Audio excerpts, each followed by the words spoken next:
ദുരന്തങ്ങൾ തുടർക്കഥയാകുമ്പോഴും സ്ഥിരം ജീവനക്കാരില്ലാതെ സംസ്ഥാന ദുരന്ത നിവാരണ അതോറിറ്റി. ആകെയുള്ള ജീവനക്കാരിൽ സ്ഥിര നിയമനം മെമ്പർ സെക്രട്ടറിക്ക് മാത്രം. 74 ജീവനക്കാരിൽ 70 പേരും കരാർ തൊഴിലാളികളും ദിവസവേതനക്കാരും. വിവരാവകാശ രേഖകൾ ജനം ടിവിക്ക് ലഭിച്ചു. തിരുവനന്തപുരത്ത് നിന്നും പ്രജിത് മോഹനൻ ചേരുന്നുണ്ട്. പ്രജിത്ത്, പല പ്രാവശ്യമായിട്ടാണ് കേരളത്തിൽ ദുരന്തങ്ങൾ നടക്കുന്നത്. അപ്പോഴൊക്കെ തന്നെയും ആവശ്യത്തിന് ഉദ്യോഗസ്ഥർ പോലും ഇല്ലാത്ത ഒരവസ്ഥ. എങ്ങോട്ടേക്കാണ് പോകുന്നത് ഈ ഒരു വകുപ്പ്? 74 ജീവനക്കാരുള്ളതിൽ 70 പേരും കരാർ തൊഴിലാളികൾ. രജനി, സംസ്ഥാനത്ത് ഈ ദുരന്ത പ്രതികരണവുമായി ബന്ധപ്പെട്ട ഏറ്റവും പ്രധാനപ്പെട്ട ഏജൻസിയാണ് KSTM അഥവാ Kerala state disaster management authority എന്ന് പറയുന്നത്. ഇപ്പോൾ ഒരു ദുരന്തത്തിന്റെ സാധ്യതകൾ മുൻകൂട്ടി കാണുന്നതിനും മുന്നറിയിപ്പുകൾ നൽകുന്നതിനും ഇപ്പോൾ ദുരന്തമുണ്ടാകുമ്പോൾ ദുരന്ത പ്രതികരണത്തിനും പിന്നീട് അതിന്റെ അവലോകനങ്ങൾക്കും വിലയിരുത്തലുകൾക്കും ഭാവി സാധ്യതകൾക്കും എല്ലാമുള്ള പഠനങ്ങൾ, ഇങ്ങനെ വലിയ ഉത്തരവാദിത്തമുള്ള ഒരു ഏജൻസിയാണ് KSTM. എന്നാൽ KSTMയിൽ ആവശ്യത്തിന് സ്ഥിര ജീവനക്കാരില്ല എന്നുള്ളതാണ് ഇപ്പോൾ ഏറ്റവും പുതിയ ഈ വിവരാവകാശ രേഖകളിലൂടെ ജനം ടിവി പുറത്തുവിടുന്നത്. ആകെയുള്ള 74 ജീവനക്കാരിൽ ഒരാൾ മാത്രമാണ് സ്ഥിരം ജീവനക്കാരനായി KSTMയിലുള്ളത്. അത് നിലവിൽ KSTMയുടെ അനൗദ്യോഗിക മേധാവി എന്നൊക്കെ പറയാവുന്ന മെമ്പർ സെക്രട്ടറിയാണ്. മെമ്പർ സെക്രട്ടറിയും SCOCയുടെ തലവനുമായിട്ടുള്ള ഡോക്ടർ ശേഖർ എൽ കുര്യാക്കോസ് ആണ് ഈ ദുരന്ത നിവാരണ അതോറിറ്റിയിലെ ഏക സ്ഥിരം ജീവനക്കാരൻ എന്ന് പറയുന്നത്. പിന്നീടൊരു 3 ഉദ്യോഗസ്ഥരെ കൂടി ഡെപ്യൂട്ടേഷനിൽ സർക്കാർ നിയോഗിച്ചിട്ടുണ്ട്. അതുകൂടി കഴിഞ്ഞാൽ ബാക്കിയുള്ള 70 ജീവനക്കാരും ഒന്നെങ്കിൽ കരാർ ജീവനക്കാരാണ്, അല്ലെങ്കിൽ അവർ ഡെയിലി വേജസിലുള്ള തൊഴിലാളികളാണ്. അങ്ങനെ വലിയ രീതിയിലുള്ള ഒരു അനാസ്ഥ സംസ്ഥാന ദുരന്ത നിവാരണ അതോറിറ്റിയുമായി ബന്ധപ്പെട്ട സർക്കാർ കാണിക്കുന്നുണ്ട് എന്നുള്ളതാണ് ഈ ഘട്ടത്തിൽ എടുത്തു പറയേണ്ടത്. ഇത്രയധികം പ്രധാനപ്പെട്ട ഒരു ഏജൻസി, പ്രത്യേകിച്ച് കേരളത്തിന്റെ ഈ അടിക്കടി ദുരന്തങ്ങൾ ഉണ്ടാകുന്ന സാഹചര്യം കൂടി പരിഗണിച്ചാണ് ഈ രീതിയിൽ ഏറ്റവും പ്രധാനപ്പെട്ട ഏജൻസി എന്ന് നമ്മൾ KSTMയെ പറയുന്നത്. ഇത്രയധികം ഉത്തരവാദിത്തങ്ങളുള്ള ഒരു സംവിധാനത്തിൽ കൃത്യമായി ഉദ്യോഗസ്ഥരില്ല എന്നുള്ളത്, അല്ലെങ്കിൽ സ്ഥിരം ഉദ്യോഗസ്ഥരില്ല എന്നുള്ളത് വലിയ രീതിയിലുള്ള പ്രതിസന്ധികൾക്ക് കാരണമായേക്കാം, അല്ലെങ്കിൽ കാരണമാകുന്നുണ്ട് എന്നുള്ള വിമർശനങ്ങൾ ഇപ്പോൾ ഉയർന്നു വരുന്നുണ്ട്. പ്രത്യേകിച്ച് KSTMയിൽ ഉണ്ടാകേണ്ട ഉദ്യോഗസ്ഥർ അല്ലെങ്കിൽ അതിലെ ജീവനക്കാരെന്ന് പറയുന്നത് കുറച്ചുകൂടി ശാസ്ത്രീയമായ പരിചയം, വൈദഗ്ധ്യം, ഒപ്പം തന്നെ അനുഭവ സമ്പത്ത്, പരിചയം എന്നിവയൊക്കെ ഉള്ള ആളുകളായിരിക്കണം. പക്ഷേ നിലവിലത്തെ സാഹചര്യത്തിൽ അതിന് കഴിയുന്നില്ല എന്നുള്ളതാണ് KSTMയുടെ ഒരു ദുരന്ത സാഹചര്യം എന്ന് പറയുന്നത്. പ്രത്യേകിച്ച് കുറച്ച് ഉദ്യോഗസ്ഥരെ സ്ഥിരമായി നിലനിർത്താൻ പോലും സർക്കാരിന് കഴിയുന്നില്ല, അല്ലെങ്കിൽ വിദഗ്ധരെ അടക്കം നിയമിക്കുന്നതിലടക്കമുള്ള പോരായ്മകൾ നിലനിൽക്കുന്നു. ഇപ്പോൾ നമ്മൾ ഈ 70 പേരെന്ന് പറയുമ്പോൾ 70 പേരിൽ ഹൈഡ്രോളജിസ്റ്റുകളുണ്ട്, അങ്ങനെ എൻവയോൺമെന്റലിസ്റ്റുകളുണ്ട്, അങ്ങനെ നിരവധി തലങ്ങളിൽ വൈദഗ്ധ്യമുള്ള അല്ലെങ്കിൽ ആവശ്യമുള്ള തസ്തികകളിൽ നിൽക്കേണ്ട ആളുകളുണ്ട്. പക്ഷേ സ്ഥിര നിയമനം ലഭിക്കാത്തത് കൊണ്ട് ഇവരിൽ പലരും ഈ ജോലി സ്ഥിരത ഇല്ലാത്തൊരു സാഹചര്യം വരുമ്പോൾ കുറച്ചു കാലം കഴിയുമ്പോൾ പുറത്തു പോകുന്ന ഒരു സാഹചര്യം ഉണ്ടാകും, അല്ലെങ്കിൽ മറ്റ് ജോലികൾ തേടിപ്പോകുന്ന ഒരു സാഹചര്യം ഉണ്ടാകും. അതോടൊപ്പം തന്നെ സ്ഥിരം ജീവനക്കാരല്ലാത്തതിനാൽ തന്നെ ഇവർക്ക് പ്രത്യേകിച്ചുള്ള അക്കൗണ്ടബിലിറ്റി ഒന്നും ഉണ്ടാകില്ല തുടങ്ങിയിട്ടുള്ള വലിയ വിമർശനങ്ങൾ നിലനിൽക്കുന്നുണ്ട്.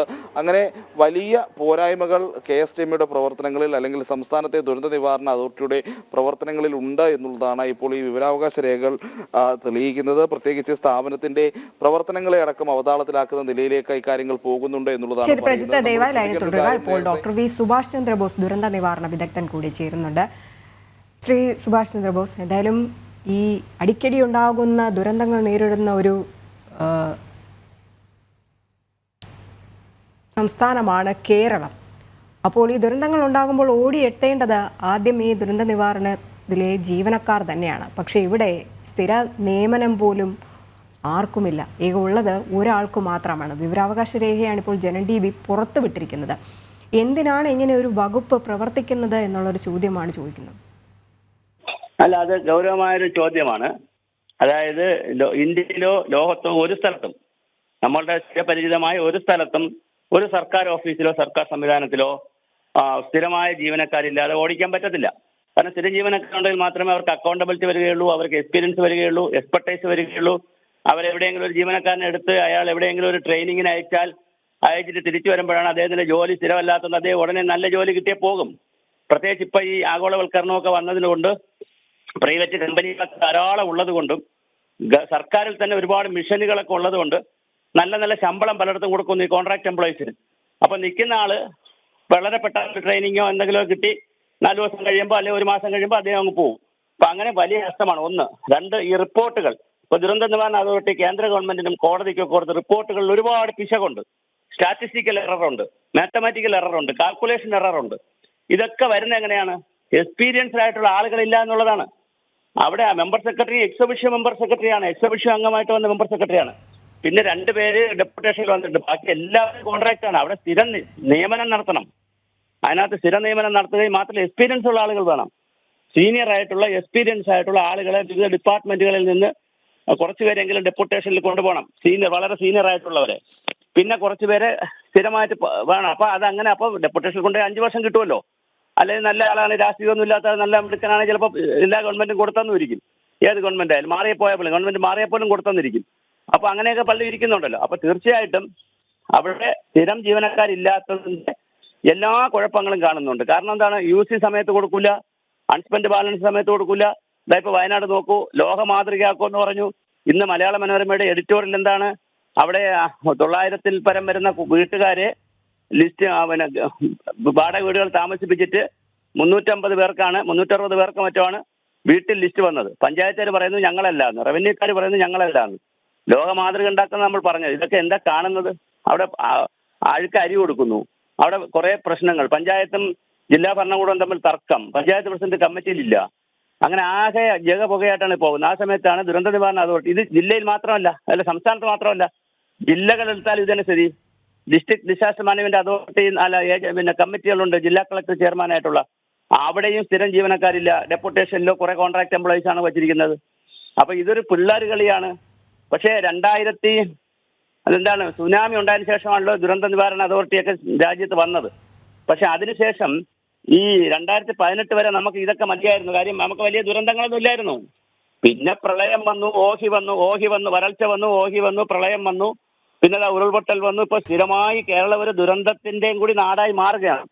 അപ്പോഴാണ് ദുരന്ത നിവാരണ അതോറിറ്റിയിൽ ഈ സംവിധാനമില്ല എന്ന് മാത്രമല്ല, അവിടെ എക്സ്പെർട്ടൈസും എക്സ്പീരിയൻസ് ഉള്ള ആരും തന്നെ ഇല്ല. ഈ മെമ്പർ സെക്രട്ടറിക്ക് പോലും എക്സ്പീരിയൻസ് ആയിട്ടല്ല അവിടെ വന്നത്. അവിടെ വന്നിരുന്നുള്ള കോർഡിനേഷന്റെ പരിപാടികളേ ഉള്ളൂ. പുള്ളി റിസർച്ച് ചെയ്യേണ്ട ഒരു സയന്റിസ്റ്റ് പോസ്റ്റും കൂടി ഉണ്ട്. അവിടെ എന്ത് റിസർച്ച് നടക്കുന്നു? ഇത് അടിയന്തരമായിട്ട് പൊളിച്ചെഴുതണം. എല്ലാവരും ആവശ്യപ്പെടുന്നതാണ്. പ്രതിപക്ഷ നേതാവ് മാതൃഭൂമിയിൽ കുറേ ദിവസം മുമ്പ് ഒരു ലേഖനം തന്നെ എഴുതിയിരുന്നു. പക്ഷെ ഇത് നടക്കുന്നില്ല. ഇപ്പൊ അത് വിവരാവകാശം പുറത്തു വന്നിരിക്കുന്നു. എന്താ പുറത്തു വന്നിരിക്കുന്നത്? 74-ൽ 73 പേരും പിന്നെ താൽക്കാലികമാണ്. ഡെപ്യൂട്ടേഷൻകാർ 2 പേര് എപ്പോഴും താൽക്കാലികമാണല്ലോ, തിരിച്ചു പോകണമല്ലോ. അപ്പൊ ചുരുക്കത്തിൽ ആരാ ഇതിനകത്ത് അവിടെ സ്ഥിരമായിട്ടുള്ളത്? ഏത് സീനിയർ ഉദ്യോഗസ്ഥനാണ് അവിടെ ജോലി ചെയ്യുന്നത്?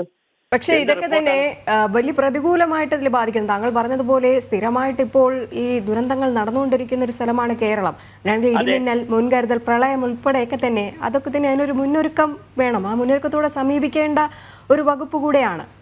അതെ, വകുപ്പ് കൂടിയാണ്. അതിനകത്ത് എക്സ്പീരിയൻസ്ഡ്, എക്സ്പെർട്ടൈസും ഏജും പ്രധാനമാണ്. കാര്യം നല്ല തീരുമാനമെടുക്കുക, നല്ല റിപ്പോർട്ട് തയ്യാറാക്കുക. ജൂനിയേഴ്സും സീനിയേഴ്സും കൂടെ അല്ലേ എല്ലാ ഓഫീസിലും പ്രവർത്തിക്കുന്നത്? ഏതെങ്കിലും ഓഫീസിൽ ജൂനിയേഴ്സ് മാത്രമുള്ള ഒരു ഓഫീസുണ്ടോ? ഇല്ലല്ലോ. നമ്മളിപ്പോ നിങ്ങളുടെ സ്ഥാപനത്തിൽ ജനം ടിവിയിൽ ജൂനിയേഴ്സ് ആയിട്ട് എത്ര ആളുകളാണ് ഉള്ളത്? വളരെ സീനിയർ ആളുകളില്ലേ? അപ്പൊ അതുകൊണ്ട് ഇത് വളരെ കൃത്യമായ ഒരു പൊളിച്ചെഴുത്ത് നടത്തി സ്ഥിരം ജീവനക്കാരെ ഉണ്ടാക്കണം. അവിടെ സ്ഥിരം ജീവനക്കാർ വരുമ്പോഴാണ് അവർക്ക്, ഞാൻ പറയട്ടെ, സ്ഥിരമല്ലാത്തൊരു ജീവനക്കാരൻ എന്തെങ്കിലും ഒരു സത്യമായ റിപ്പോർട്ട് വന്നാലും അവിടുത്തെ അതിന്റെ HOD ആയിട്ടിരിക്കുന്ന മെമ്പർ സെക്രട്ടറിയുടെക്ക് അനിഷ്ടമുള്ള ഒരു സത്യം ഒരു കരാർ ജീവനക്കാരന്റെ ശ്രദ്ധയപ്പെട്ടെന്ന് പറഞ്ഞു. അയാളിപ്പം പറയത്തില്ല. പറയാ നീ പറയണ്ട, മിണ്ടാതിരിക്കണമെന്ന് പറയും മീറ്റിംഗിൽ. അതേസമയം സ്ഥിരം ജീവനക്കാരനാണെങ്കിൽ അയാൾ രാജ്യ താല്പര്യം വെച്ചും പിന്നെ അല്ലെങ്കിൽ സംസ്ഥാനത്തിന്റെ താല്പര്യം വെച്ചും ജനങ്ങളോട് സാമൂഹ്യ പ്രതിബദ്ധത വെച്ച് അയാൾ പറയും, സാർ അങ്ങനെയല്ല, ഫയലിൽ നോട്ട് എഴുതും. മുകളിലിരിക്കുന്ന ആൾ പറയുമ്പോൾ എഴുതി കൊടുക്കൂല എല്ലാ ഉദ്യോഗസ്ഥരും. താഴെയുള്ള ഉദ്യോഗസ്ഥർ അവരുടെ ഒരു ജസ്റ്റിസ് കൂടി പ്രയോഗിക്കുക. അവരുടെ ഒരു അവരുടെ ഒരു ആത്മാർത്ഥതയും സത്യസന്ധതയൊക്കെ ഫയലിൽ കാണും. അങ്ങനെയല്ലേ ഈ രാജ്യത്ത് നന്മ വരുന്നത്. എല്ലാവരും കള്ളന്മാരല്ലല്ലോ. അപ്പൊ നല്ല ഉദ്യോഗസ്ഥരെ സ്ഥിരമായി കൊണ്ടുവരികയും അവർക്ക് നല്ല പരിശീലനം കൊടുക്കുകയും രാജ്യത്തും വിദേശത്തും കഴിച്ച് നല്ല പരിശീലനം കൊടുക്കുകയും അവരെ സേവനം ഉപയോഗിക്കുകയും വേണം. ഇതൊന്നും അവിടെ നടക്കുന്നില്ല. റിപ്പോർട്ടുകൾ വരുന്നില്ല. ദുരന്ത നിവാരണ നയം ഉണ്ടാക്കിയത് 2010-ലാണ്. അന്ന് ഇദ്ദേഹം ഈ പറയുന്ന മെമ്പർ സെക്രട്ടറി ഒന്നും വന്നില്ല. അതിനു മുമ്പുള്ള വേറെ ആളുകൾ, ഡോക്ടർ KG താരയൊക്കെ ഇരുന്നിട്ടാണ് ദുരന്ത നിവാരണ നയം ഉണ്ടാക്കിയത്. അത് പുതുക്കിയിട്ടില്ല. 10 വർഷം കഴിഞ്ഞു. 10 അല്ലല്ലോ, 14 വർഷം കഴിഞ്ഞു. എന്താ സംഭവിക്കുന്നത്? കേന്ദ്ര ഗവൺമെന്റ് ആണെങ്കിൽ കാലാകാലങ്ങൾ അത് പുതുക്കും. ഇപ്പോഴും പുതുക്കിയിട്ടുണ്ട്. അപ്പൊ ഇത് ചുമ്മാ നമ്മൾ കുറ്റം മാത്രം പറഞ്ഞാൽ പോരാ. നമ്മൾ ചെയ്യേണ്ടുന്ന കാര്യങ്ങൾ ചെയ്യാനില്ല.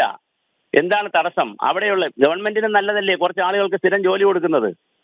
ഗവൺമെന്റിന്റെ കാലഘട്ടത്തിൽ ഏതെങ്കിലും ഒരു ഗവൺമെന്റ് കാലത്തിൽ സ്ഥിരമായി ജോലി കൊടുക്കുന്നു, പത്രപരസ്യം കൊടുക്കുക. അതുപോലെ തന്നെ എടുക്കുന്ന ആളുകളെ എന്ത് മാനദണ്ഡം വെച്ചാണ് എടുത്തിരിക്കുന്നത്? എംപ്ലോയ്മെന്റിൽ നിന്നാണോ? അതും ചോദ്യം ചെയ്യേണ്ടതാണ്. പത്രപരസ്യം വഴിയാണോ? ഈ മെമ്പർ സെക്രട്ടറിയുടെ പോസ്റ്റ് പോലും ചോദ്യം ചെയ്യേണ്ടതാണ്. എന്ത് മാനദണ്ഡം വെച്ചിട്ടാണ് അദ്ദേഹം എടുത്തിരിക്കുന്നത്? അദ്ദേഹത്തിന് എവിടെ നിന്നാണ് അദ്ദേഹത്തെ കൊണ്ടുവന്നത്? ഏത് ഓപ്പൺ മാർക്കറ്റിൽ നിന്നാണോ? എന്താണ് ടെസ്റ്റ്? എന്താണ് ഇന്റർവ്യൂ? ഏത് പത്രപരസ്യം? ലിസ്റ്റ് ഇട്ടോ? ഇതെല്ലാം വളരെ പ്രധാനമാണ്. പ്രൊഫഷണൽ എംപ്ലോയ്മെന്റ് എക്സ്ചേഞ്ചിൽ നിന്ന് ആളെടുക്കണം, അല്ലെങ്കിൽ PSC വഴി, അങ്ങനെ ഒരുപാട് നടപടിക്രമമുണ്ട് ഈ രാജ്യത്ത്, ഈ സംസ്ഥാനത്തൊക്കെ. ഇതൊന്നും പാലിക്കപ്പെടുകയും ആളെ എടുക്കുകയും ചെയ്യാതെ, അങ്ങനെ സ്ഥിരമായി ആളെ വയ്ക്കാതെ, ഇതൊരു കൊച്ചു കുട്ടികളിരുന്ന് കളിക്കും പോലെയാണ്, കളിക്കുന്ന പിള്ളേർ കളിയാണ്. അവരവിടെ ഇരുന്ന് എന്തെങ്കിലും കമ്പ്യൂട്ടറിൽ എഴുതുക, തയ്യാറാക്കി ചെയ്തുകൊണ്ട് മാത്രം ദുരന്ത നിവാരണം ആവില്ല. ഇത് സംസ്ഥാന ദുരന്ത നിവാരണത്തിന്റെ അവസ്ഥ ഇത് തന്നെയാണ്. ജില്ലാ ദുരന്ത നിവാരണ അതോറിറ്റികളുടെ അവസ്ഥ ഇതാണ്. ഒരു കാര്യം കൂടെ പറഞ്ഞ് അവസാനിപ്പിക്കാം. നിങ്ങൾ ദുരന്ത നിവാരണയുടെ ആക്ട് എടുത്ത് 2005 ആക്ടും 2009 പോളിസിയും എടുത്തു നോക്കണം, കേന്ദ്ര ഗവൺമെന്റിന്റെ. ആ പോളിസിക്കകത്ത് ആക്ടിലും ലോക്കൽ അതോറിറ്റീസ് ഉണ്ടാക്കണം, പഞ്ചായത്ത് തലത്തിൽ. ഇവിടെ ലോക്കൽ അതോറിറ്റീസ് ഉണ്ടാക്കിയിട്ടില്ല. അതും വളരെ പ്രധാനപ്പെട്ട കാര്യമാണ്. വളരെ പ്രധാനപ്പെട്ട കാര്യങ്ങളാണ് ഇതൊക്കെ. വളരെയധികം നന്ദി ഡോക്ടർ വി സുഭാഷ് ചന്ദ്രബോസ് പ്രതികരിച്ചതിന്. എന്തായാലും ദുരന്തങ്ങൾ തുടർക്കഥയാകുമ്പോഴും സ്ഥിരം ജീവനക്കാരില്ലാതെ സംസ്ഥാനത്തെ ദുരന്ത നിവാരണ അതോറിറ്റിയാണ് പ്രവർത്തിക്കുകയാണ്.